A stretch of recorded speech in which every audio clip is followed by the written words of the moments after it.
Welcome everyone, join us today as we delve into the life of Chad Stuart, half of the iconic British invasion duo Chad and Jeremy, who was a key figure in bringing the soft, harmonious sound of folk pop to the forefront during the 1960s. So let's dive in. Chad Stuart, born David Stuart Chadwick on the 10th of December 1941 in Windermere, Westmoreland, in England. He was zodiac sign Sagittarius. Chad's father, Frank, worked as a foreman in the lumber industry, while his mother, Frida, was a nurse. When Chad was 5, the family relocated to Hartlepool in the northeast of England due to his father's job transfer. Chad began singing in a church choir at an early age and learned to play the guitar. By the age of 10, his musical abilities earned him a scholarship to the Durham Cathedral Chorister School. After completing his studies there, he spent a year at an art school before deciding to pursue drama. He secured a scholarship to the Central School of Speech and Drama in London, where he became friends with fellow student Jeremy Clyde, to whom he gave guitar lessons. By 1962, Chad and Jeremy were performing together as a folk duo. They also started a side project, a rock and roll band called the Jerks.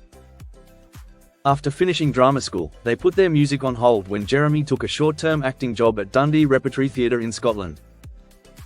During this time, Chad worked in the music industry as a copyist and apprentice arranger. When Jeremy returned, they picked up their folk act, performing in various coffee clubs around London. They frequently played at a basement coffeehouse called Tina's, where they caught the attention of composer John Barry. Impressed, Barry secured them a contract with the small British label, Ember. Their debut single, Yesterday's Gone, a song written by Chad, became their only UK hit, reaching number 37 in December 1963. While recording, they discovered their signature whispering vocal style, with a slightly sotto voce sound. They also developed a style in which Jeremy sang the melody, while Chad provided the higher harmonies.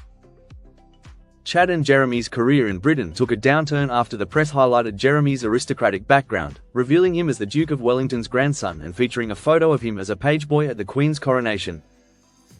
This exposure made it difficult for them to gain traction in the British rock scene, which had strong working-class roots. However, their backgrounds were less of an issue in the United States, where the British invasion was in full swing, and fans welcomed a variety of British acts. In 1964, Chad and Jeremy made their American debut, finding success with their unique folk songs and ballads, which set them apart from other British rock groups. Their single, Yesterday's Gone, was released in the US by World Artists Records and climbed to number 21 on the Billboard Hot 100, marking their breakthrough in America. Their second US single, A Summer Song, produced by Shel Talmy, became an unexpected hit, originally intended as just an album track. However, World Artists released it as a single, and it climbed to number 7 on the Billboard Hot 100 by the 17th of October 1964. Their follow-up single, a cover of Anne Ronell's Willow Weep for Me, also produced by Talmy, reached number 15 on the Hot 100, and topped the easy listening chart. These successes were featured on their debut album, Yesterday's Gone, in 1964, which spent 39 weeks on the Billboard 200 and peaked at number 22. With Willow Weep for Me climbing the charts, Chad and Jeremy moved to California and signed with manager Alan Klein, who negotiated their exit from World Artists and secured a new deal with Columbia Records. Rumors suggest they stayed with Dean Martin in Los Angeles and socialized with Frank Sinatra, thanks to Jeremy's family ties. In late 1964, they made their US television debut on the Hollywood Palace. Their performance caught the attention of William Morris agent John Hartman, leading to roles on popular TV shows like The Dick Van Dyke Show and The Patty Duke Show.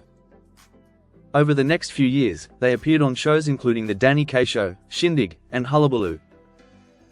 The hectic schedule took a toll, and in early 1965, Chad fell ill with mononucleosis.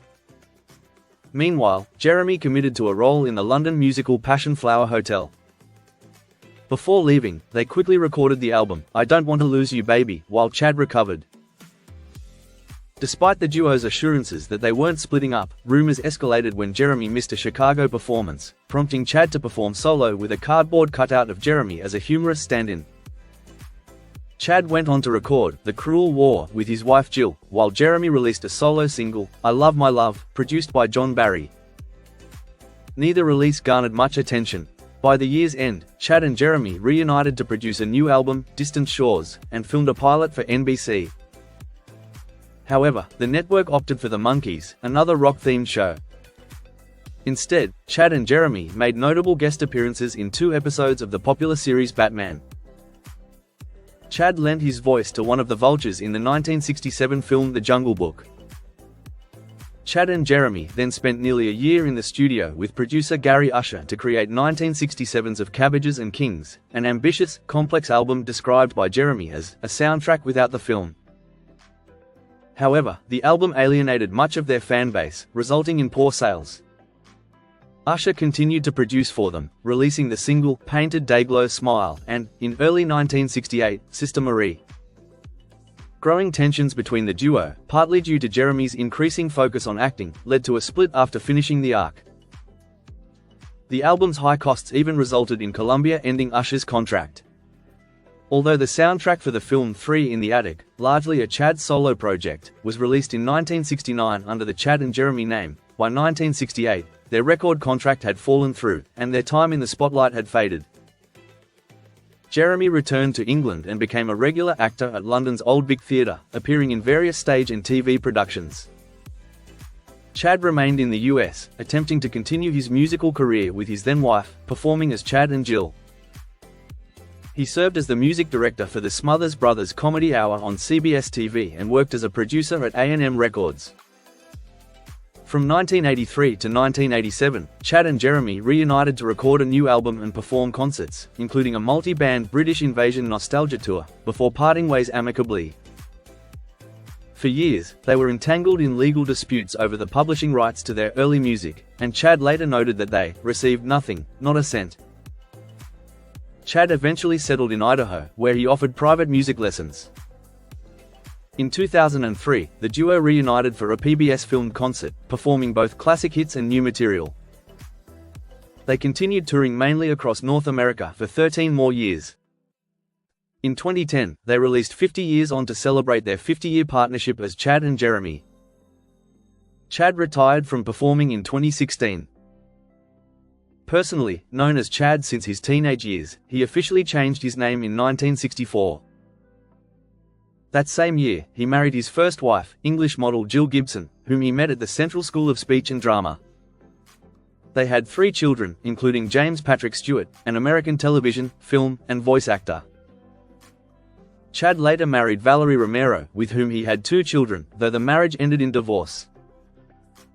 At the time of his death, he had been in a decade-long relationship with Judy Shelley. Chad was a dedicated supporter of charitable causes, donating to organizations like Habitat for Humanity, the Humane Society, and Horse Rescue. He also directed all profits from his 2013 album, Chad Stuart and the KGB, towards efforts to stop the slaughter of wild horses. Sadly, on the 20th of December 2020, Chad passed from pneumonia following an accidental fall. He was 79 years old. And there you have it. Chad Stewart's contributions to music left a lasting impact on the folk pop genre, influencing countless artists who followed. Even as musical trends shifted, his songs endured as timeless reminders of a more innocent era in pop music. Thanks for watching. Like and subscribe for more videos just like this. Take care and bye for now.